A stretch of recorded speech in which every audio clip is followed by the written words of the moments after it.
భారత్ బంగ్లాదేశ్ మధ్య తీవ్రమైన ఉద్రిక్తత నెలకొంది. భారత్కి వ్యతిరేకంగా బంగ్లాదేశ్లో ఒక భారీ ర్యాలీ చేపడుతున్నారంట. బంగ్లాదేశ్ ఢాకాలో ఈ ర్యాలీ జరుగుతోంది. భారత్కి వ్యతిరేకంగా షేక్ హసీనాను అప్పగించాలని అక్కడ ఆందోళనలు వ్యక్తమవుతూ ఉన్నాయి.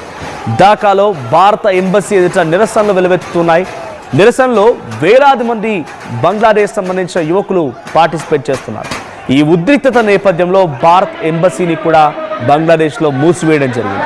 సో మీ అందరికీ తెలిసిందే, షేక్ హసీనా ప్రభుత్వంలో ఉద్యోగాలకు సంబంధించిన విషయం పైన రిజర్వేషన్ల గురించి ఒక పెద్ద ఎత్తున ఆందోళనలు రేకెత్తించాయి.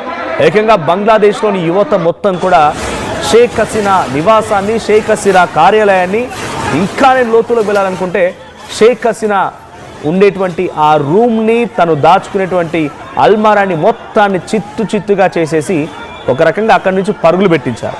ఆ ప్రజలకు భయపడిపోయే షేక్ హసీనా అక్కడి నుంచి పారిపోయి ఇప్పుడు భారతదేశం దగ్గర శరణార్థిగా ఉండిపోయారు.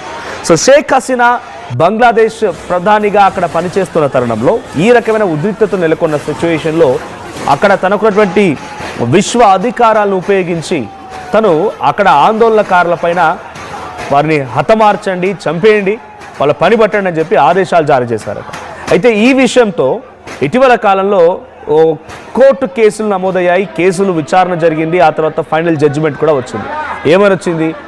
ఆ ప్రధానితో పాటుగా తనతో పాటుగా అప్పుడు పనిచేసే ఒక ఆర్మీ అధికారి, ఆ తర్వాత ఒక ఇంటెలిజెన్స్ అధికారి, ముగ్గురుపై శిక్షను ఖరారు చేస్తూ బంగ్లాదేశ్ ఢాకా సుప్రీంకోర్టు సంచలన నిర్ణయం తీసుకుంది.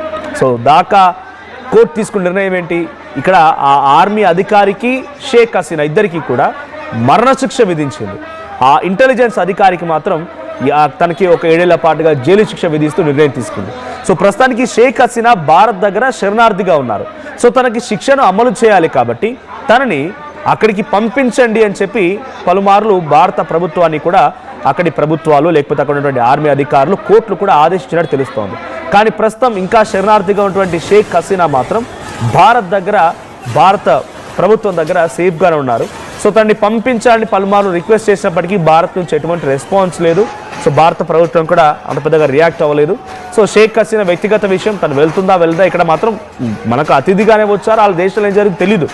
సో అతిథిగా కంటే కూడా మమ్మల్ని కాపాడమని చెప్పి ఒక శరణార్థిగా వచ్చారు కాబట్టి తను మన రక్షణలో ఉన్నారు, భారత రక్షణలో. అక్కడ వాళ్ళు పిలుస్తున్నారంటే షేక్ హసీనాని కొన్ని లీగల్గా కాన్సిక్వెన్సెస్ ఉంటాయి. సో మన దేశంలో ఇప్పుడు శరణార్థిగా ఉన్న ఆవిడని పంపించడానికి ఈజీ కాదు కాబట్టి కొన్ని లీగల్ కాన్సిక్వెన్సెస్ ఉంటాయి, మాట మంతి ఉంటుంది, రకరకాల చర్చలు ఉంటాయి. అవేవి జరగకుండానే పంపించండి చెప్పడంతో ఇక్కడ ప్రభుత్వం కూడా కొంచెం సైలెంట్గా ఉండిపోయింది, రెస్పాన్స్ కాలేదు. కాబట్టి అక్కడి బంగ్లాదేశ్లో ఉన్నటువంటి యువకులు మొత్తం కూడా షేక్ హసీనాని మా ప్రాంతానికి పంపించండి, మేము ఇక్కడ శిక్ష అమలు చేయాలి, తనకు మరణశిక్ష విధించాలని చెప్పి అక్కడి యువకులని కావాలనే బంగ్లాదేశ్ ప్రభుత్వం ఉన్నటువంటి ఒక టెంపరీ ప్రధానిగా ఉన్నటువంటి మొహమ్మద్ యూనస్ కావాలని వాడు రెచ్చగొట్టి ఈ ఆందోళన చేపిస్తున్నాడు. భారతదేశంలో ఆమె ఉంటే ఆమెను ఎలా తీసుకెళ్లాలని చెప్పి లీగల్గా ఆ ప్రభుత్వాలు తెలుసు. ప్రధానులతో మాట్లాడవచ్చు, డైరెక్ట్గా స్వయంగా ఆయన ఒక లేఖ రాయవచ్చు ప్రధానికి, ఆయన విదేశాంగ మంత్రిత్వ శాఖ ఒక లేఖ రాయవచ్చు, ఇలా లీగల్గా వెళ్ళొచ్చు. అవసరమైతే ఇక్కడ భారత ప్రభుత్వం వినకుండా తనను రక్షించాలనుకుంటే కనుక నువ్వు ఎక్కడ ఛాలెంజ్ చేస్తావు? మన దేశాల మొత్తానికి ఒకటి ఉంటుంది కదా, యునైటెడ్ నేషన్స్ అని చెప్పి, అక్కడ యుఎన్ఓలో మాట్లాడు, యునైటెడ్ నేషన్ ఆర్గనైజేషన్లో మాట్లాడు, యుఎన్ఓలో చర్చించు, ఈ అంశాలు లేవనెత్తు. అంతేగాని నీ వాళ్ళను పిచ్చి కుక్కలు లేక రెచ్చగొట్టి వాడి ఉద్దేశం ఏంటంటే భారత్ ఇబ్బంది పెట్టాలి. మనకు ఒకవైపు ఏమో పాకిస్తాన్తో ముప్పు, ఇంకోవైపు చైనాతో ముప్పు. మన కిందున్న శ్రీలంకలో కూడా అసలు దాని దేశంగా ఎవరు పెద్దగా కన్సిడర్ చేయకపోయినా దేశమే అది. బట్ అక్కడ సిచ్యువేషన్స్ అన్ని కలగలిపి చూస్తే అదంతా కూడా ఒక దారిద్ర్య రేఖకు దిగువన కొట్టుబెట్టాడుతున్న దేశం. సో అటువంటి దేశం మనం పెద్దగా కన్సిడర్ చేయకపోయినా కూడా ఇప్పుడు బంగ్లాదేశ్ రూపంలో మనకు మరొక శత్రువు తయారైంది. షేక్ హసీనా ఉన్న రోజులు ఇరు వర్గాల మధ్య, ఇరు దేశాల మధ్య కొన్ని సత్సంబంధాలు ఉండేవి, ట్రేడ్ ఒప్పందాలు ఉండేవి, ఫ్రీగా ట్రేడ్ చేసుకునే వాళ్ళం, రకరకాల కొన్ని ఫెసిలిటీస్ ఉండేవి. కానీ ఎప్పుడైతే యూనస్ చేతులకు వెళ్ళిపోయిందో అక్కడి ప్రభుత్వం, షేక్ హసీనాని తరిమి కొట్టారు అక్కడ జనం, వాడి చేతులకు వెళ్ళిన నాటి నుంచి వాడు పాకిస్తాన్తో జతగడుతున్నాడు, వాడు చైనాతో జతగడుతున్నాడు. ఇది చాలదన్నట్టుగా దేశ విదేశాల ఉగ్రవాదాన్ని పెంచి పోషించే విధంగా వాడు ఎంతో కొంత ప్రయత్నం చేస్తూనే ఉన్నాడు. వాడి టార్గెట్ అలా ఒకటే, ఈ చుట్టుముట్టు వెధవల టార్గెట్ ఒకటే, ఈ పిచ్చి కుక్కల టార్గెట్ ఒకటే. అది చైనా వాడైనా, పాకిస్తాన్ వాడైనా, బంగ్లాదేశ్ వాడైనా, ఎవడైనా ఈ విధమైన టార్గెట్ ఒకటే. భారతదేశం అనేది స్వయంగా అన్ని వెపన్స్ తయారు చేసుకోగలుగుతోంది, ఇక్కడ నాలెడ్జ్ తయారు చేసుకోగలుగుతోంది, ఇక్కడ యూత్ని తయారు చేసుకోగలుగుతోంది. ఇండిజీనియస్గా అంత అద్భుతంగా మనం రాణించగలుగుతున్నాం కాబట్టి ఈ వెధవలు మొత్తం కూడా మనపై పడి చచ్చి ఏడుస్తున్నారు అంతే. కుళ్ళుబోతులు అంటారు చూసారా, ఆ కుళ్ళుబోతులు వీళ్ళంతా కూడా. సో వీళ్ళు చేస్తున్న మాట ఏంటంటే పదే పదే పదే పదే ఇటువంటి ఆందోళన రేకెత్తించే విధంగా పాకిస్తాన్ ఉన్నటువంటి జైష్ ఈ మొహమ్మద్ ఉగ్రవాద సంస్థ ఆ హల్వాగాన్ని తీసుకొచ్చి నీ పక్కలో కూర్చోబెట్టుకున్నావు. ఏంది దీనికి నిదర్శనం? బంగ్లాదేశ్ ప్రధాని గాడు ఆ పాకిస్తాన్కి సంబంధించి జైష్ ఈ మొహమ్మద్ ఉగ్రవాద సంస్థకు సంబంధించినటువంటి నెంబర్ 2గా ఉన్నటువంటి ఒక ఉగ్రవాదిని తీసుకొచ్చి వాని పక్కలో కూర్చోబెట్టుకున్నాడు. బంగ్లాదేశ్లో మన బంగ్లాదేశ్ మధ్య సరిహద్దు ప్రాంతంలో వానికి ఒక ఆశ్రయం కల్పించాడు. ఎందుకు నీ ఉద్దేశం అంటే భారత్లో కుట్రలు చేయాలనే కదా. ఇప్పుడు కూడా అక్కడ యువతని వాడే పేడిదంతా ఇది అంటే పేడ్ ర్యాలీలు. గతంలో నిజంగానే ప్రజల ఆవేశం ఆగ్రహంతో వచ్చిన ర్యాలీలేమో వాళ్ళ నిరసనలేమో షేక్ హసీనా ప్రభుత్వం ఉన్నప్పుడు, కానీ భారత్కు వ్యతిరేకంగా జరిగేవన్నీ కూడా పెయిడ్ ధర్నాలు పెయిడ్ నిరసనలే. ఈ స్థాయిలో అక్కడ ధర్నాలు రేకెత్తిస్తున్నాయంటే దానికి ప్రధాన కారణం మహమ్మద్ యూనూసే. దీని వెనుక చైనా పాకిస్తాన్లు తప్పకుండా ఉన్నాయి. అరే విధవలతో పొత్తుగట్టి ఆ పిచ్చి కుక్కలతో మాట్లాడి వాళ్ళతో సత్సంబంధాలు పెట్టుకుని వాళ్ళతో ఫ్రెండ్షిప్ చేసి నీ దేశంలో భారత్ కోసం పోరాడితే ఏమొస్తుందరా విధవ? నువ్వు పోరాడాల్సిన ఎక్కడ? నిజంగా భారత్ కనుక వదిలిపెట్టకపోతే, భారత్ కనుక షేక్ హసీనాని తన దగ్గర ఉంచుకొని రక్షిస్తుందని ఆలోచన నీకుంటే ఎక్కడ పోరాడాలి? నువ్వు యుఎన్ఓలో పోరాడు, యుఎన్ఓలో వాయిస్ రేజ్ చేయి. నీకు ఎక్కడ అవకాశం వస్తే అక్కడ వాయిస్ రేజ్ చేయి, ఒక లేఖ విడుదల చేయి, ప్రభుత్వాన్ని రిక్వెస్ట్ చేస్తూ ఒక లెటర్ ఇవ్వు. లీగల్ ఫార్మాలిటీస్ ఉంటాయి. అక్కడ లోపల నీ ఆస్తులు ధ్వంసం చేసుకుంటూ నువ్వు పిచ్చి కుక్కలాగా ఒకటిపై ఒకటి కరుచుకోవడాలు, ఒకటిపై ఒకటి అరుచుకోవడాలు ఏమొచ్చింది ఇది? సో బంగ్లాదేశ్ కుట్రల్లా పాకిస్తాన్తో కలిసి మళ్ళీ భారతదేశం పైన కొంత ఆందోళన రేకెత్తించాలి, భారతదేశంలో అలజడి సృష్టించాలని ఒక దురుద్దేశమే. ఒక్కసారి లోపల బంగ్లాదేశ్ ఎటువంటి సిచ్యువేషన్ ఉంది ఒకసారి విజువల్ చూడండి.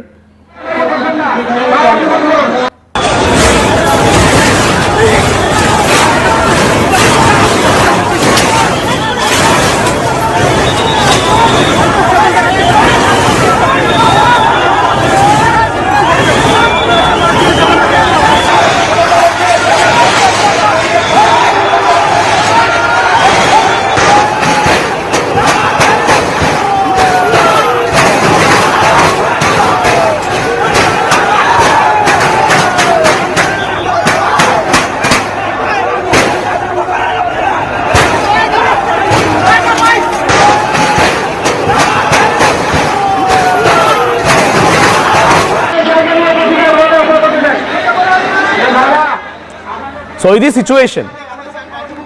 అక్కడ మార్కెట్స్ పై తొక్కడాలు, పోలీసులపై దాడి చేయడాలు, ఎంబసీ కార్యాలయం పైన రాళ్ళు విసరడాలు ఏం పోయే కాలం ఇది? వేరే వారిపై యుద్ధం చేసినప్పుడు వారితో యుద్ధం చేసే క్రమంలో ఫస్ట్ మనకు ఉన్నటువంటి అవకాశాలని చూసుకోవాలి. ఆ తర్వాత ఆ యుద్ధం ఎలా చేస్తున్నామో చూడాలి. ఆ చిన్న పోరలు పట్టుకొని చిన్న బచ్చాగాలు చూడండి, వాళ్ళంతా చిన్న పిల్లలంతా వాళ్ళని రెచ్చగొట్టి అక్కడ యుద్ధం చేయించేది నీకేం పోయే కాలం నాయన? అంత పనికిమాల పని కాకపోతే మన పని ఉందా? పనికిమాల పని, అనవసరమైనటువంటి ఒక రాద్ధాంతం సృష్టించడం, లోపల వాళ్ళ దేశంలోనే ఈ రకమైనటువంటి ఆందోళనలు రేకెత్తించే విధంగా ప్రయత్నం చేయడం, పనికిమాల దద్దమ్మ పని ఇదంతా కూడా. ఎవరికి వచ్చింది, ఎవరికి పోయింది పని ఏంది? షేక్ హసీనా అప్పగించాలనుకుంటే ఎస్, మీ డిమాండ్ కరెక్టే కావచ్చు. మీరు ఎక్కడ శిక్ష వేయాలనుకుంటున్నారు తనకి, మీరు ఆమెకు శిక్ష వేస్తారా ఏం వేస్తారనేది మీ ఇష్టం. తర్వాత తను ఏం చేయాలనుకుంటే తన ఇష్టం. తను ప్రస్తుతం శరణార్థిగా అంటే నన్ను కాపాడండి బాబోయ్ అని చెప్పి మా దగ్గరికి వచ్చి ఇక్కడ అడిగింది కాబట్టి కాపాడడానికి అవకాశం ఇచ్చి ఒక ఆశ్రయం కల్పించారు ఇక్కడ. ఆ తర్వాత మీరు దాన్ని లీగల్గా చూడాలనుకుంటే మీరు ఎక్కడ మాట్లాడాలో అక్కడ మాట్లాడండి, రిక్వెస్ట్ చేయండి, ప్రభుత్వానికి ఒక లేఖ రాయండి, ప్రధానికి ఒక లేఖ రాయండి, విదేశాంగ మంత్రిత్వ శాఖ ఒక లేఖ రాయండి, అవసరమైతే హోంమంత్రిత్వ శాఖ లేఖ రాయండి, తర్వాత డిఫెన్స్ మినిస్టర్కి ఒక లేఖ రాయండి, పలుమార్లు చర్చకు తీసుకురండి, ప్రధాని మాట్లాడివ్వండి. అంతేగాని లోపల పనికి మళ్ళీ ఆ యుద్ధంలో ఎంతమంది జనం ఉన్నారో, ఆ యుద్ధంలో ఎంతమంది జనం ఉన్నారో చూడండి ఒకసారి. ఊరికనే వస్తారా? వాళ్ళకంటే పిచ్చా? షేక్ హసీనాను మరణశిక్ష విధించాలని చెప్పడంతో వాళ్ళంతా జనాలు వచ్చి అక్కడ గొడవ పెడతారు. వీడి ఉద్దేశం ఏం తెలుసా? మహమ్మద్ యూనూస్ది బంగ్లాదేశ్లో అప్పుడు జరిగిన ఉద్యమం సమయంలో ఆ ఉద్యమంలో 300 మంది ఎవరైతే ప్రేరేపించి పోలీసుల పైన దాడి చేసి ప్రధానిని సైతం హతమార్చాలని కుట్ర చేసిన వారిని అరెస్ట్ చేసి జైలుకు తరలించింది షేక్ హసీనా. 300 మంది తరలిస్తే మహమ్మద్ యూనూస్ వీడి ప్రభుత్వం వచ్చిన తర్వాత వాళ్ళందరినీ బేషరతుగా విడుదల చేశాడు. ఎటువంటి అన్కండిషనల్గా ఒక్క సంతకంతో అందరిని విడుదల చేశాడు. వాళ్ళంతా ఏం చేశారు? అక్కడ పోలీసులని హతమార్చారు, అక్కడ నుండి యంత్రాంగాన్ని హతమార్చారు, అక్కడ అధికారులను కొట్టారు, ప్రధానిని హతమార్చాలని చూశారు. వాళ్ళు చేసిన కుట్రలకి తను అరెస్ట్ చేసి ఆమె లోపలికి పంపిస్తే, వాళ్ళందరినీ లోపలికి పంపిస్తే వాడు వచ్చినాక ఫ్రీగా బయటికి పంపించేశాడు. వచ్చిరాగానే అటువంటి వాళ్ళందరినీ ప్రేరేపించే వాళ్ళందరినీ ఒక జట్టుగా కట్టి అక్కడటువంటి ఆర్మీ చీఫ్ని కూడా, బంగ్లాదేశ్ ఆర్మీ చీఫ్ని కూడా, ఇక వాళ్ళ బంగ్లాదేశ్ ఆర్మీ చీఫ్ ఏమన్నాడంటే, యూనస్ ప్రభుత్వం టెంపరీగా వచ్చిన ప్రభుత్వం, వెంటనే ఎన్నికలకు వెళ్ళండి, మళ్ళీ ప్రభుత్వాన్ని ఏర్పాటు చేయండి, ప్రజల మద్దతు మీకుంటే మీరే మళ్ళీ గెలుస్తారు, మీరే అక్కడ అధికారాన్ని చేపడతారు. అలాంటిది మీరు ఎందుకు ఎన్నికలకు వెళ్ళడం లేదని చెప్పి పదే ఆర్మీ చీఫ్ అడిగినందుకు గాను రష్యాకి వెళ్ళి బంగ్లాదేశ్ ఆర్మీ చీఫ్ రష్యా మద్దతు కూడా అడిగాడు. టెంపరీగా వచ్చినటువంటి ఆ విధవ వాడు ఇస్లామిక్ దేశంగా మార్చాలనుకుంటాడు బంగ్లాదేశ్ మొత్తాన్ని. వాడు పాకిస్తాన్తో జతగడుతున్నాడు, చైనాతో జతగడుతున్నాడు, ఇరాక్ లాంటి దేశాలతో జతగడుతున్నాడు, ఇస్లామిక్ దేశంగా మార్చాలని కుట్రలు చేస్తున్నాడు. కాబట్టి మీరు మమ్మల్ని కొంత సపోర్ట్ ఇవ్వండి, మీ యంత్రాంగాన్ని పంపించండి, మేము అక్కడ మా ప్రభుత్వాన్ని మళ్ళీ అంటే మేము కొంత పబ్లిక్ని కాపాడుకోవాలని చెప్పి అక్కడ బంగ్లాదేశ్ ఆర్మీ చీఫ్ రష్యాకి వెళ్ళి అడిగితే రష్యా కూడా సపోర్ట్ ఇస్తారని చెప్పింది. కానీ యూనస్ ఏం చేశాడంటే, ఈ ఆర్మీ చీఫ్ చేయడం మూలంగా నాకేం తోచడం లేదు, కాళ్ళలో కట్టవేస్తున్నాడు వీడు, సో వీడిని తొలగిస్తే బాగుంటుందని చెప్పి యూనస్ ఒక దుర్మార్గమైన ఆలోచనతోని ఆ ఆర్మీ చీఫ్ కూడా తొలగించడానికి ప్రయత్నం చేశాడు. కానీ ఎన్నికలకు మాత్రం వెళ్ళడం లేదు. ఒక రాచరికపు పోకడలాగా, రాజులాగా ఉండాలి, డెమోక్రసీ ఉండకూడదు, ఎన్నికలు ఉండకూడదు అనే ఉద్దేశంతో అన్నిటి క్లోజ్ చేసి సరెండర్ చేసి మొత్తం నేనే ఉండాలనే ఆలోచనతోనే ఆ దుర్మార్గులు అయితే నిందితులు బయటికి విడిపించడాలు, ఆ దేశం మొత్తాన్ని ఇస్లామిక్ దేశంగా మార్చేందుకు కుట్రలు చేయడాలు, ఇప్పుడు ఇక్కడ పేడ ఆర్టిస్టులను పెట్టి ధర్నాలు చేయించడాలు. భారత్కి వ్యతిరేకంగా బంగ్లాదేశ్లో నిరసన వెలువెత్తుతూ ఉంటే మరి భారత ప్రభుత్వం ఎలా రియాక్ట్ అవుతుంది?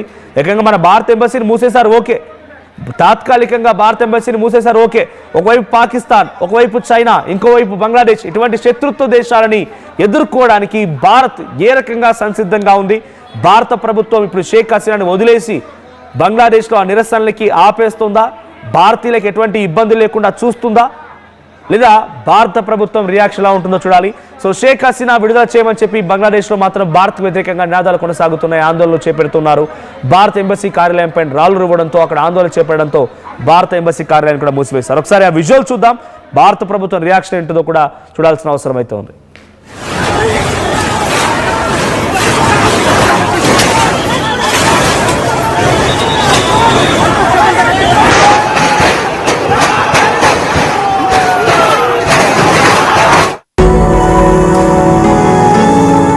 జలుబు, తలనొప్పి, మోకాళ్ల నొప్పులు మరియు నడుము నొప్పి, వీటన్నిటికీ ఒక ఆయుర్వేద ఉపశమనం శాస్త్రీ బామ్. ఇప్పుడు షాద్నగర్ వైపు ఉన్న స్వర్గసీమ వెంచర్ లో ప్లాట్ల పండగ వచ్చింది. నూతన వెంచర్ అమేయ రూపంలో అప్రూవ్డ్ ప్లాట్లు, resort facility, reasonable price. Swargaseema వారి నూతన వెంచర్ అమేయ. నగల సామ్రాజ్యం పెద్దది, మన వేడుకల్లో నగల పాత్ర పెద్దది. నగల్లో మన సంప్రదాయం అది పెద్దది. అదే విధంగా నగలు కొనేటప్పుడు మీ సేవింగ్స్ కూడా ఇకపై పెద్దగా ఉంటుంది. అన్ని నగల తరుగును ముందు కన్నా ఇంకా తగ్గించాం. ఈ తక్కువ తరుగును చూస్తే వెంటనే నగలు కొనేస్తారు. డైమండ్ జ్యువెలరీ ధరలు కూడా పెద్ద లెవెల్లో తగ్గించాం. ఇకపై అందరూ డైమండ్ జ్యువెలరీ కొనుక్కోవచ్చు. ఏ ఆఫర్లోనూ పక్కదారి పట్టకండి. ఇక్కడికొచ్చి కంపేర్ చేస్తేనే తెలుస్తుంది మీకు ఎంత పెద్దగా డబ్బులు ఆదా అవుతుందో అని. ఈ తరుగు కన్నా ఎక్కువ ఇస్తే మీరు కష్టపడి సంపాదించిన డబ్బు వృధా చేసినట్టే.